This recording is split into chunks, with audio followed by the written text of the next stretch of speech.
नमस्कार। इस अंक में आप सभी का बहुत बहुत स्वागत है। पिछले अंक में हम लोगों ने देखा कि कोई राज्य सरकार यदि सेवारत शिक्षकों के लिए विभागीय टेट कराता है या सामान्य टेट की परीक्षा में वैसे सेवारत शिक्षकों को पात्र बनाने की अनुमति देता है जिनके पास टेट परीक्षा में शामिल होने के लिए न्यूनतम योग्यता नहीं है, तो इसका क्या फायदा और नुकसान हो सकता है। आज के अंक में हम देखेंगे कि इसका रिव्यू पिटीशन पर क्या प्रभाव पड़ सकता है। 1 सितंबर 2025 को जो सुप्रीम कोर्ट ने सभी शिक्षकों के लिए टेट अनिवार्यता का निर्णय दिया, उस निर्णय को पढ़ने से यह स्पष्ट पता चलता है कि टेट परीक्षा की विस्तृत चर्चा कोर्ट में नहीं हुई है। निर्णय देने से पहले टेट परीक्षा की प्रकृति को ठीक से नहीं समझा गया और उसे सभी सेवारत शिक्षकों पर भी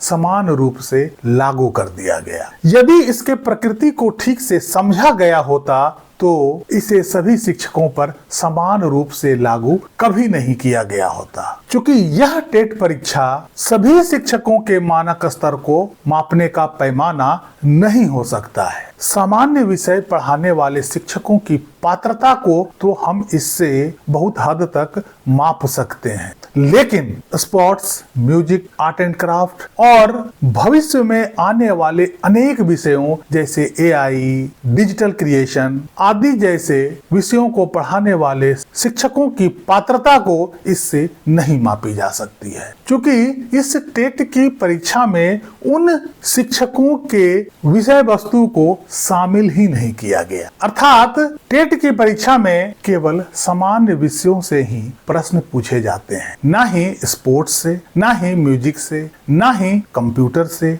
ना ही AI से और ना ही आर्ट एंड क्राफ्ट के विषयों से। ऐसे में उन शिक्षकों की पात्रता की जांच इस टेट से कैसे किया जा सकता है? यह इस निर्णय की बड़ी कमजोरी है, इस निर्णय के कमियों को दर्शाता है। इससे यह पता चलता है कि निर्णय देते समय पूरी बातों को ध्यान में नहीं रखा गया और यही इस निर्णय को अपूर्ण बनाता है। इससे साफ तौर पर पता चलता है कि निर्णय देने से पहले सुप्रीम कोर्ट इन बातों को ध्यान में नहीं रखा और ना ही इसकी गहनता से जांच किया। दूसरी बात, सुप्रीम कोर्ट सभी सेवारत शिक्षकों के लिए टेट अनिवार्य करने और इसके लिए 2 साल का वक्त देने से पहले सभी सेवारत शिक्षकों की परिस्थिति और उसके नियुक्ति के आधार को ठीक से नहीं समझा। यदि सुप्रीम कोर्ट को यह जानकारी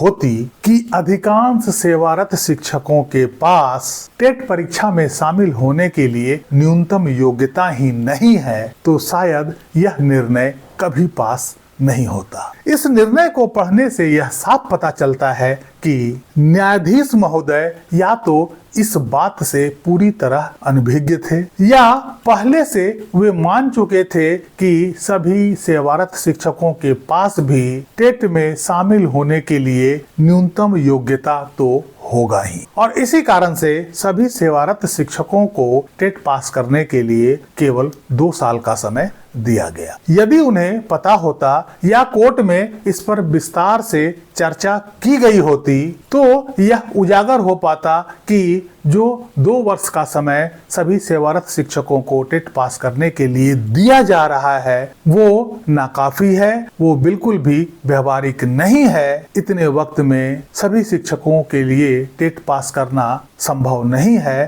तो ऐसा निर्णय कभी भी पास नहीं होता। क्योंकि कोर्ट को यह पता है कि वो असंभव निर्णय पास नहीं कर सकता है, अर्थात वो वैसा निर्णय पास नहीं कर सकता है जिसका निष्पादन नहीं किया जा सके, जिसको एग्जीक्यूट नहीं किया जा सके, जिसे लागू नहीं किया जा सके। ये सारे सुप्रीम कोर्ट के निर्णय की बड़ी गलतियां हैं और यही कमियां रिव्यू पिटीशन में हमारा बड़ा आधार बन सकता है। रिव्यू पिटीशन पर जब भी बहस होगी तो इन कमियों को उजागर किया जाएगा, निर्णय में हुई इन गलतियों को बड़ा मुद्दा बनाया जाएगा। क्योंकि यह कमियां सुप्रीम कोर्ट के निर्णय में है, हम इसे ठीक नहीं कर सकते। इसे सुप्रीम कोर्ट को ही ठीक करने दिया जाए तो ज्यादा अच्छा रहे और इन्हीं कमियों को दूर करने के लिए रिव्यू पिटीशन लगाया गया है। यदि निर्णय की इस कमियों को राज्य सरकारें दूर करने का प्रयास करती है तो आखिर रिव्यू पिटीशन का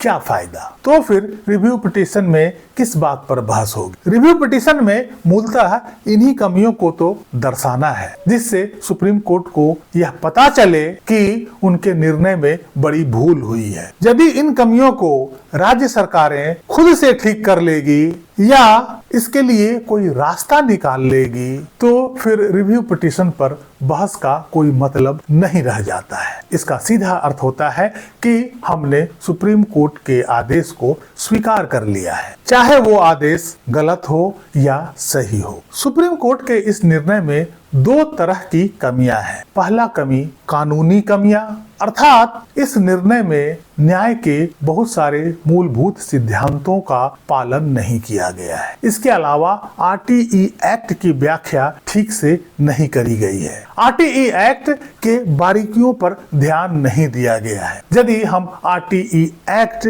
का सेक्शन 23 को पूरा समग्र रूप से हम पढ़ेंगे, उसके प्रोवाइजो के साथ मिलकर पढ़ेंगे तो यह साफ हो जाएगा कि उस एक्ट के अनुसार टेट की बाध्यता केवल उन शिक्षकों पर ही है जिनकी नियुक्ति आरटीई एक्ट के बाद हुई है। आरटीई एक्ट से पहले नियुक्त शिक्षकों पर टेट की अनिवार्यता नहीं है। और यदि हम इस सेक्शन को टुकड़े टुकड़े में करके पढ़ेंगे, उसके सेक्शन को अलग पढ़ेंगे, उसके प्रोवाइजो को अलग पढ़ेंगे, तब इससे मिसलीड होने की पूरी संभावना है और उस सेक्शन का अर्थ अनर्थ में बदल जाएगा। यही गलती इस निर्णय में भी हुई है। इसमें जो 2017 का अमेंडमेंट हुआ था, जिसे सेक्शन 23(2) के प्रोवाइजो में जोड़ा गया है, उसे सेपरेटली पढ़ लिया गया और उस सेक्शन में लिखे एवरी टीचर का अर्थ सभी शिक्षकों से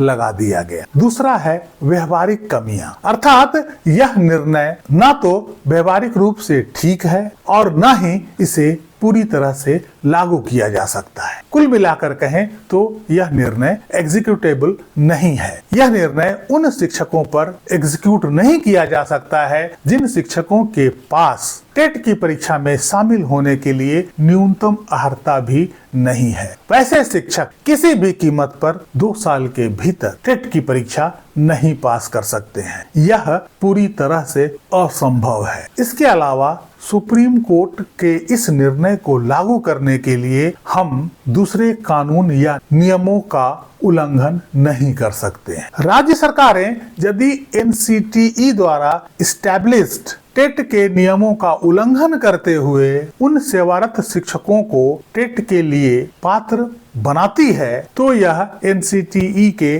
गाइडलाइन का पूरी तरह से उल्लंघन होगा। फिर टेट पास करने का क्या महत्व रह जाएगा? इसलिए एक नियम को पालन करने के लिए दूसरे नियम को तोड़ा नहीं जा सकता है। राज्य सरकारों के लिए रिव्यू पिटीशन में यह बहस का बड़ा मुद्दा बन सकता है। मेरा ऐसा मानना है कि राज्य सरकारों को उन शिक्षकों के लिए खुद से रास्ता निकालने के बजाय रिव्यू पिटीशन में इस बात को प्रमुखता से उठाया जाना चाहिए। सुप्रीम कोर्ट को अपने निर्णय का खुद अवलोकन करने दिया जाना चाहिए। जब न्यायाधीश महोदय को अपने निर्णय में हुई गलतियों का एहसास होगा, तब जाकर बेहतर निर्णय आने की संभावना बनेगी। इसलिए राज्य सरकारों द्वारा वैसे सेवारत शिक्षकों को पात्र बनाने की कोशिश जिनके पास न्यूनतम योग्यता ही नहीं है, यह उचित नहीं लगता है। क्योंकि उन शिक्षकों के लिए 2 साल में टेट पास करना